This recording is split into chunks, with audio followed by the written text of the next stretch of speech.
Assalamualaikum dan salam sejahtera. Saya Nazri Kaha, ini Agenda Awani dan kita ingin terus membincangkan apa yang sudah pun dibentangkan oleh Yang Amat Berhormat pada pagi tadi berkaitan dengan rangka tindakan My Digital ataupun ekonomi digital Malaysia, dan kita ingin mencapai satu negara yang literasi digital yang tinggi, dan pastinya beberapa rangka tindakan perlu diberi perhatian. Antaranya, My Digital ini akan memberi peluang teknologi baru muncul dan juga model perniagaan yang lebih inovatif.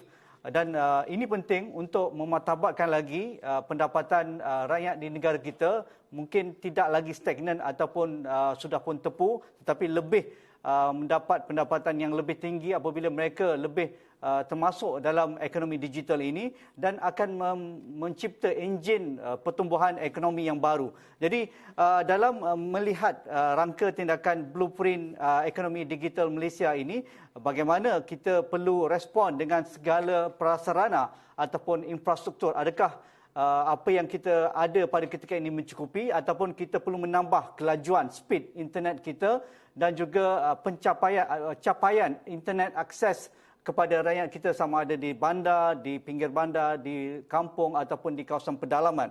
Jadi untuk itu saya akan bersama Dr. Fazlullah Suhaimi Abdul Malik, pengerusi MCMC ataupun Malaysia Communication and Multimedia Malaysia. Assalamualaikum Dr. Fazul. Waalaikumsalam Haji. Dr. Fazul, Yes. perkara ini banyak kali kita bincangkan, tetapi pastinya selepas pelancaran roadmap ataupun rangka tindakan My Digital ini, apa yang Dr. Fazul boleh respon sebagai pengerusi MCMC untuk soalan pertama saya? Bila kita ada roadmap seperti ini, maka hala tuju kita jelas, tata cara yang perlu dilaksanakan pun jelas, pelan tindakan pun jelas, dan usaha ini bukan sahaja hanya tergantung kepada satu agensi, tetapi tergantung kepada kesemua kita di Malaysia. Seperti yang Perdana Menteri kata, ini adalah pendekatan seluruh negara ataupun whole nation approach. Jadi dengan adanya pelan seperti ini, insyaAllah saya rasa rakan-rakan di agensi-agensi lain akan sehala dan setuju. Okay, dalam blueprint ini ataupun rangka tindakan ekonomi digital ketika ini, adakah kita akan melihat peranan yang lebih proaktif, yang lebih inklusif yang akan dimainkan oleh MCMC, Dr. Fazul? InsyaAllah, sememangnya kami sejak kita telah umumkan usaha melalui program Jalinan Digital Negara ataupun jendela untuk singkatannya, memang pendekatannya adalah secara inklusif. Jadi, jika kata inklusif, maksudnya kalau usahanya pembangunan di bandar, ianya akan dibangunkan sama rata di luar bandar. Jadi seperti saya pernah katakan dulu, pengalaman kita baik di bandar ataupun di luar bandar, apabila terhasilnya usaha yang disasarkan dalam jendela, insya-Allah kita akan mendapat kualiti pengalaman yang serata. Okey, ramai mungkin melihat ekonomi digital ini suatu retorik yang mudah kita cakap. Mungkin pemahaman itu agak terhad kepada sektor-sektor tertentu. Sejak kita melancarkan koridor multimedia pada 2-3 dekad lalu, kita hanya melihat peluang digital ini kepada mereka yang dalam dunia teknologi, dunia IT ataupun dunia internet. Tetapi dari aspek pelan ataupun roadmap ekonomi digital ini, apa sebenarnya yang ingin kita faham tentang ekonomi digital? Saya memberi dua pendekatan, ya. Satu, apabila kita kata ekonomi digital, kalau secara senangnya adalah apa-apa aktiviti yang berlandaskan penggunaan teknologi digital yang dapat menghasilkan peningkatan ekonomi kita. Ya, jadi bila kita kata peningkatan ekonomi itu, kita membelajar melalui digital pun, kita dapat kelulusan, maka kita insyaAllah akan dapat kerja dan gaji yang lebih lumayan. Ataupun aktiviti perniagaan yang menggunakan pakaian digital, maka pemasaran kita boleh ditingkatkan. Ya. Jadi inilah yang kita katakan ekonomi digital secara menyeluruh. Pendekatan kedua, kita akan melihat apabila Multimedia Super Corridor diperkenalkan pada tahun 1997, Malaysia waktu tu hanya baru nak berjinak-jinak dengan internet. Okay. Dan orang kata mereka yang siapa tahu pasal komputer, dia saja yang dapat. Okay. Tetapi bila kita lonjakkan sehingga tahun 2021, penetrasi internet kita telah pun mencapai melebihi 80%. Ya. Jadi pengguna internet itu berbeza. Dulu kita pakai narrowband ataupun jalur kecil. Sekarang kita pakai jalur lebar. Dan bila kita gunakan jalur lebar, penggunaan data kita lebih, maknanya maklumat yang kita pakai melalui internet itu lebih tinggi. Jadi sebab itulah tidak lagi terkongkong hanya kepada mereka-mereka yang pakai komputer, tetapi pakaikan komputer dalam pelbagai aktiviti kehidupan. Manalah hari ini kita kata komputer tak ada kat dalam tangan. Setiap yang kita semua ada mobile phone. Ya? Dan bila you ada mobile phone, maka kita ada aplikasi. Bila ada aplikasi, kita pakai aplikasi dan kita melaksanakan transaksi melalui aplikasi. Kalau saya tengah lapar ni, saya tekanlah Grab. Saya pergilah order Grab. Itu di peringkat saya sendiri. Kalau saya nak beli barang, saya nak menghantar barang, banyak aktiviti boleh kita laksanakan di dalam tangan kita. Jadi perbezaannya. Ya. Jadi kalau dulu Multimedia Support Corridor memperkenalkan hanya sektor-sektor tertentu. Kalau kita ingat ada flagship dulu. Ya. Dan sekarang kita tak kata flagship, kita kata vertical. Vertical akan melambangkan industri-industri yang sedia ada di Malaysia. Baik industri pertanian, industri pembuatan, industri minyak dan sebagainya. Semuanya akan pakai teknologi baru dan di sinilah kita nampak ekonomi digital tu lebih melebar daripada apa yang kita dapat lihat tak kala kita melaksanakan atau Multimedia Support Corridor terdahulu. Dr. Fazrul, kita ingin melihat apa angka-angka yang dikongsikan dalam blueprint ini seperti capaian isi rumah yang disambung dengan internet sekitar 90%, kedudukan Malaysia yang ke-40 dalam Speed Test Global Index dalam kelajuan 81.46 Mbps itu setakat 2020, kadar penebusan selular mudah ataupun 135.4%. Ini satu angka yang menggembirakan kalau kita lihat dari aspek kejayaan negara. Tetapi realiti di luar sana masih dipersoalkan oleh pemegang taruh sama ada ahli perniagaan, teknopreneur, orang awam dan sebagainya. Jadi bagaimana peranan MCMC untuk memastikan kelajuan internet yang berpada ataupun yang berbaloi untuk memastikan apa yang kita ingin capai dalam digital ekonomi ini dapat direalisasikan. Pandangan Dr. Fazrul. Kita gini ya, apabila kita telah memulakan usaha dalam masa Multimedia Support Corridor, pendekatan kita tak kala tu adalah untuk membenarkan syarikat-syarikat telekomunikasi membesar. Ya. Jadi masa tu mereka baru nak bermula, belum keupayaan untuk dapatkan pendapatan tidaklah setinggi hari ini dan sebagainya. Jadi bila kita membenarkan, kita akan tentu akan mendapat sedikit tekangan ataupun sedikit kekurangan dalam pelebaran rangkaian mereka terdahulu. Dan kini kita juga mendapat dinamik di mana penggunaan data pun juga meningkat. Orang pun dah pandai. Literasi untuk internet tu dah lebih tinggi.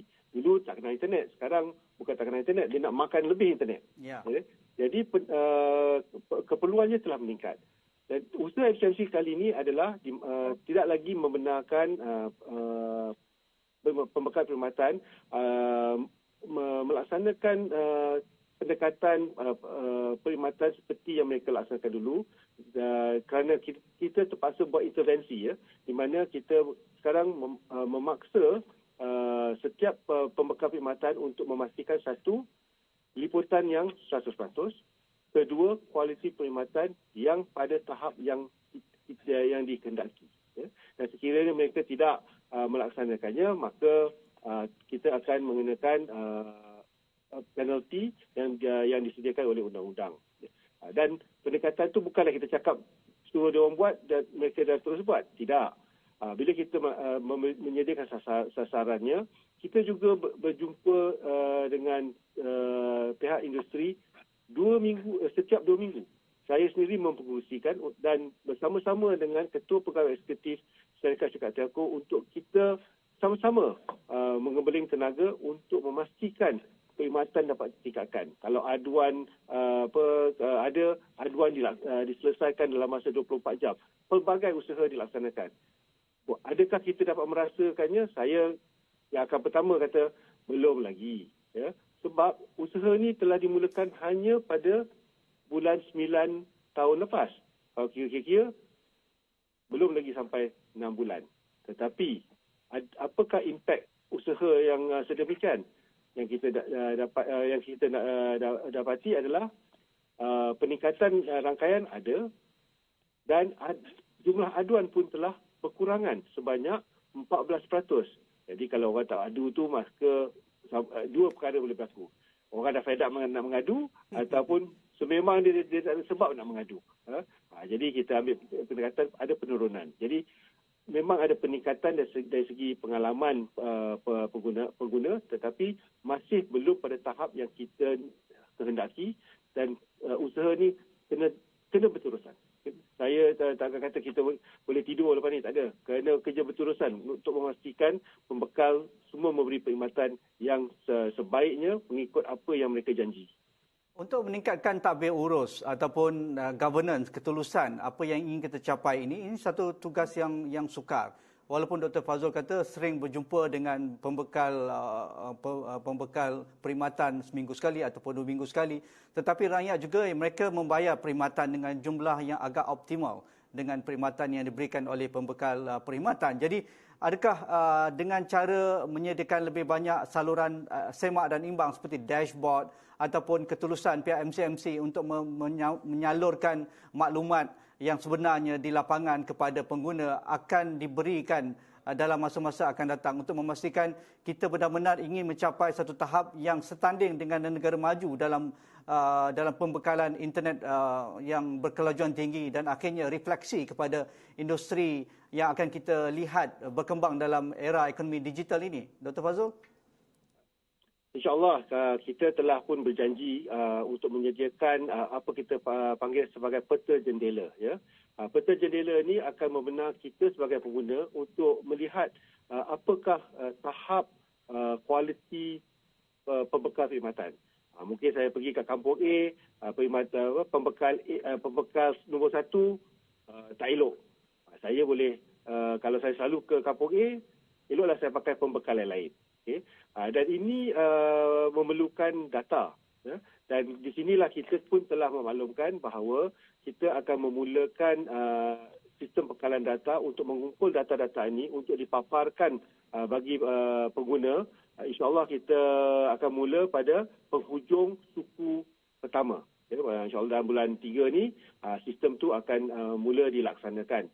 Dan sebagaimana sistem, ia akan memakan masa sedikit dan insyaAllah pada suku keempat tahun ni kita dapat melihat putik-putik macam mana pengguna boleh melihat kualiti perkhidmatan oleh pembekal masing-masing.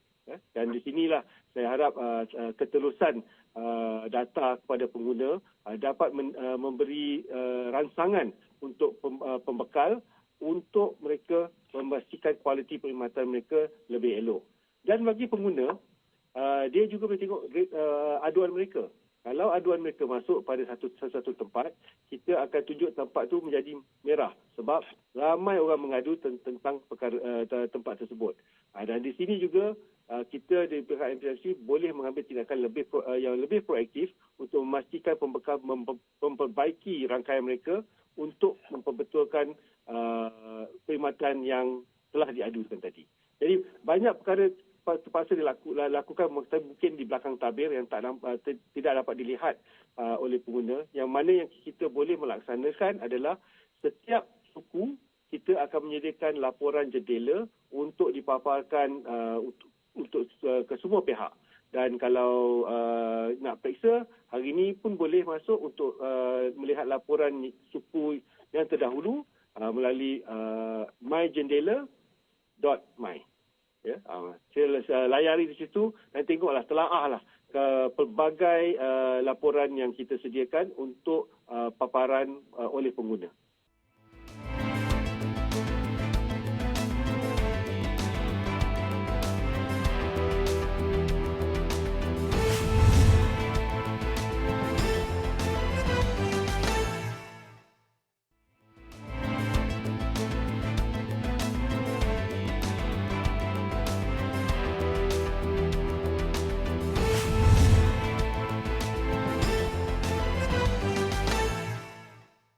Dr. Fazrul, berkaitan dengan itu juga, bagaimana kita ingin mencapai sasaran bahawa kesaling hubungan seluruh kawasan geografi dan demografi negara kita akan capai internet berkelajuan tinggi seperti yang diumumkan tadi, sekitar 21 bilion akan diberikan oleh pihak kerajaan untuk meneruskan projek jendela ini. Adakah ini akan kita lihat dalam beberapa fasa sebenarnya yang kita laksanakan jendela ni, Dr. Fazrul? Biar saya perbetulkan dulu, Haji, yang 21 bilion itu bukan dari kerajaan.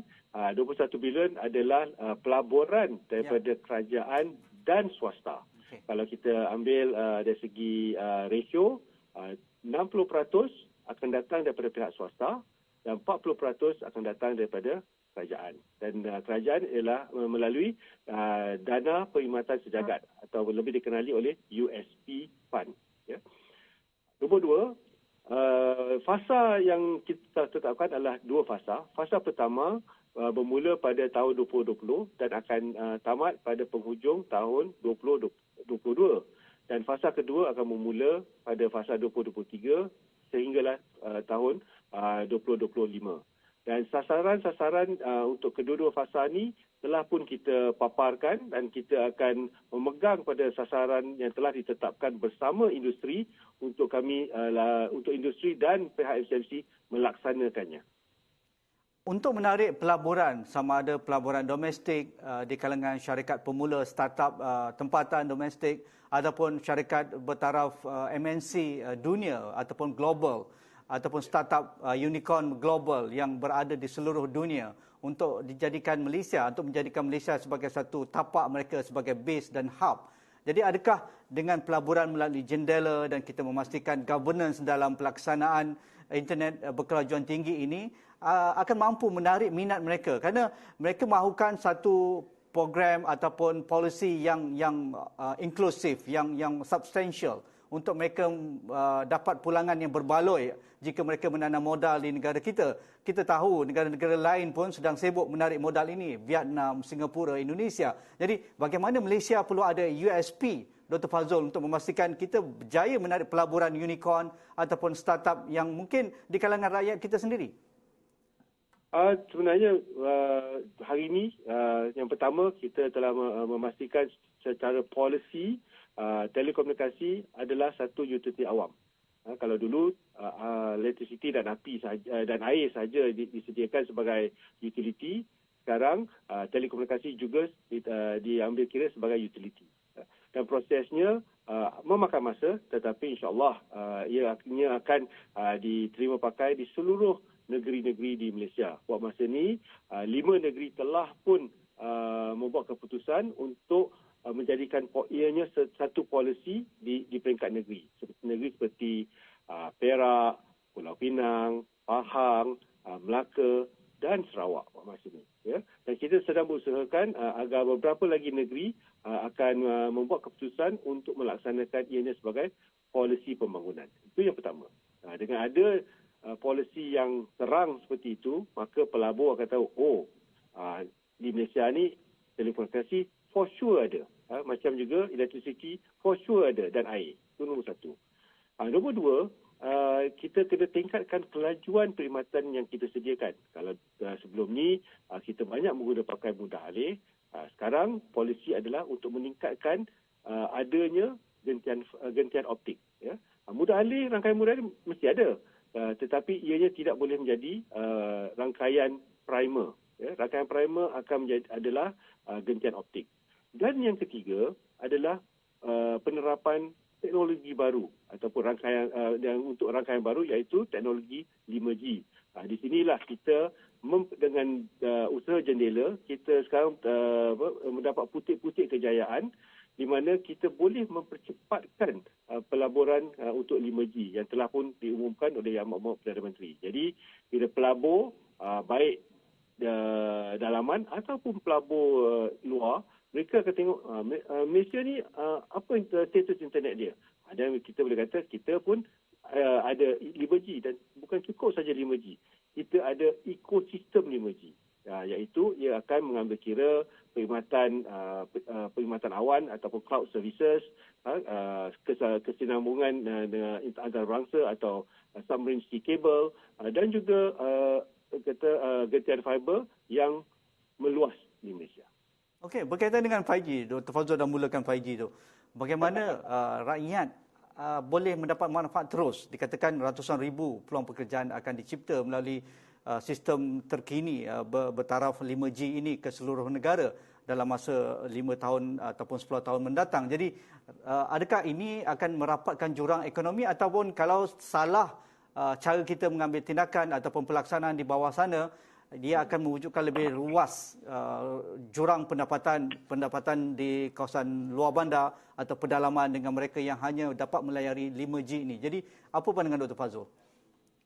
Itu sebabnya dulu bila kita telah memperkatakan tentang jendela, apabila jendela itu menyediakan perkhidmatan yang serata, baik di luar bandar ataupun di bandar, dan liputan 4G serata baik di bandar atau di luar bandar, apabila kita perkenalkan 5G, jurang perbezaannya tidaklah terlalu tinggi. Ya, nombor satu. Maka banyak aplikasi-aplikasi yang kita boleh melaksanakan untuk ekonomi digital boleh dilaksanakan dengan penggunaan 4G. Ya. Itulah dengan cara itu kita bila kita merancang, sudah tentu kita tak boleh menyediakan perkhidmatan atau rangkaian 5G tiba-tiba macam kita tarik selimut satu Malaysia terus ada. Sudah tentu tak boleh. Jadi kita mesti memastikan pelaburan yang dibuat ada kepulangan dia dan pulangan adalah cepat dan pelaburan mesti serata di pelbagai tempat. Maksudnya kalau katakan kita adakan 5G, insya-Allah di semua negeri akan ada perkhidmatan tersebut. Adakah perkhidmatan itu menyeluruh di seluruh negeri? Mungkin tidak pada fasa pertama, tapi dari masa ke semasa dalam masa 5 tahun insya-Allah kita akan mencapai tidak kurang daripada 80% daripada tempat kawasan penduduk untuk menyediakan perkhidmatan 5G. Dan sekiranya penggunaan itu lebih meningkat, maka liputan itu akan dipercepatkan untuk mencapai mungkin 90% daripada kawasan berpenduduk. Ya. Jadi kalau nak kata tak ada jurang tu, saya menipulah. Mungkin akan ada jurang, tetapi kita tidak membenarkan jurang itu terlalu besar dan tidak terlalu lama. Itu yang kita kena, bila perancangan tu, ini balance yang kita perlu laksanakan. Okey, akhir sekali Dr. Fazrul, My Digital ni cantik apabila kita melihat dari sudut booklet ataupun naskahnya, tetapi kita mahukan lebih daripada aspek pelaksanaan ataupun execution. Jadi peranan MCMC untuk merealisasikan keupayaan ekonomi digital Malaysia ini, dan kita dapat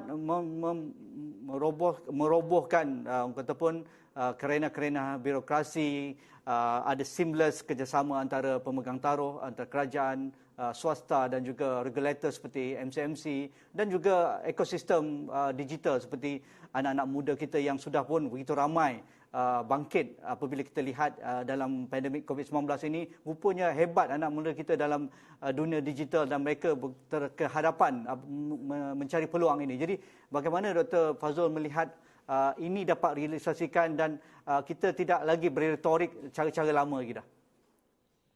Ya, absolutely right. Sebenarnya dalam mana-mana perancangan, dia punya kata yang penting adalah execution. Ya. Dan bila ada kata-kata execution, bila pengalaman tu mendatangkan kemanisan pengalaman tersebut, itulah kita kata the proof is in the pudding. Ya. Untuk melaksanakan itu, di sinilah di peringkat FCMC, bila kita tengok plan ataupun My Digital tersebut, FCMC bukanlah satu agensi sahaja yang melaksanakannya. Pelbagai agensi akan melaksanakannya. Ya. So saya hanya boleh bercakap dari konteks di mana kami ditugaskan, iaitu untuk memastikan infrastruktur digital disediakan pada tahap yang kita kendaki pada kadar yang paling cepat kalau boleh, ya. Dan di sinilah kita melaksanakan pelbagai stakeholder engagement dan kita melaksanakan project management dan kita melaporkan juga pencapaian. Jadi kita letak transparansi, kita letak sasaran dan kita pastikan stakeholder semuanya engage. Bukan kerja senang. Saya terus terang saya cakap. Memang benda tu memakan masa, kadang-kadang kata terpaksa lah kita laksanakan sebab itulah amanat yang telah diberi dan saya dan rakan-rakan semua di MCMC memang bekerja fokus lumus dan alhamdulillah pihak industri pun ada kepercayaan pada kita dan buat masa ni dengan adanya pelaksanaan dan pendekatan jendela, pihak negeri pun juga